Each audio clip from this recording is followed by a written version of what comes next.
Bismillahirrahmanirrahim. Assalamualaikum warahmatullahi wabarakatuh.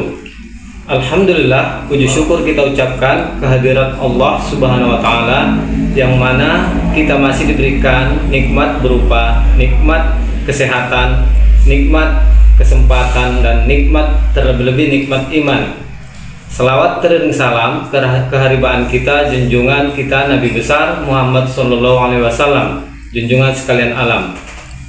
Baik, pertemuan kita kali ini adalah pertemuan ke-6, yang mana di dalam RPS pertemuan ke-6 ini adalah tentang elemen-elemen pendidikan. Nah, adapun tujuan atau kemampuan akhir dari elemen-elemen pendidikan tersebut yaitu mahasiswa mampu menerangkan elemen-elemen pendidikan dalam perspektif Islam. Oke, baik, kita langsung saja ke materi kita yang berjudul elemen-elemen pendidikan dalam perspektif Islam. Nah, yang pertama sekali yang harus kita bahas terkait elemen-elemen pendidikan dalam perspektif Islam, yaitu apa itu elemen? Elemen itu merupakan satu bagian terpenting. Nah, di dalam proses pendidikan dalam Islam, bagian terpenting salah satunya adalah pendidik. Nah, di sini apa yang dimaksud dengan pendidik? Nah, definisi pendidik dalam Islam yaitu adalah sesosok atau sosok yang berperan sebagai pembimbing dan penuntun dalam pengembangan akhlak, iman, dan ilmu pengetahuan. Dalam Islam, pendidik memiliki beberapa istilah seperti mu'allim, mu'addib, murabbi, dan ustadz. Nah, kita bahas tentang mu'allim. Mu'allim apa? Mu'allim ini adalah sesosok pendidik yang lebih menekankan ada sebagai pengajar dan penyampai pengetahuan dan ilmu. Nah, kemudian mu'addib. Mu'addib istilah ini lebih menekankan kepada pendidik sebagai pembina moralitas dan akhlak peserta didik dengan keteladanan.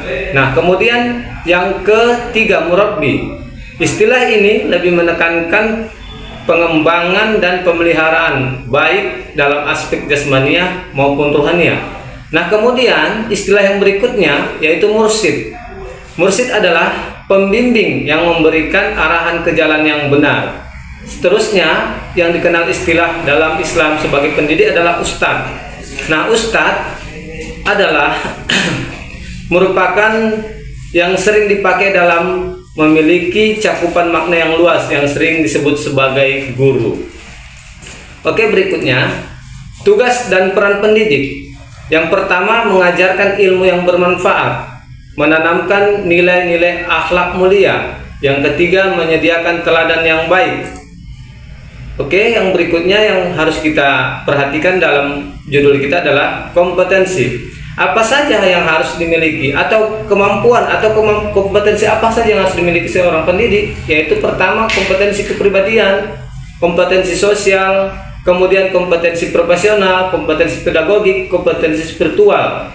Nah, itulah tadi beberapa materi yang harus yang kita bahas pada pertemuan kali ini terkait elemen-elemen pendidikan. Di dalamnya adalah seorang pendidik.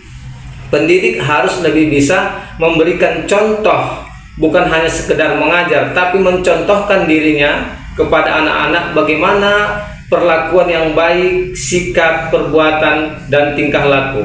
Jangan sampai terlihat oleh murid bahwasanya pendidik berbeda perkataan dengan perlakuan.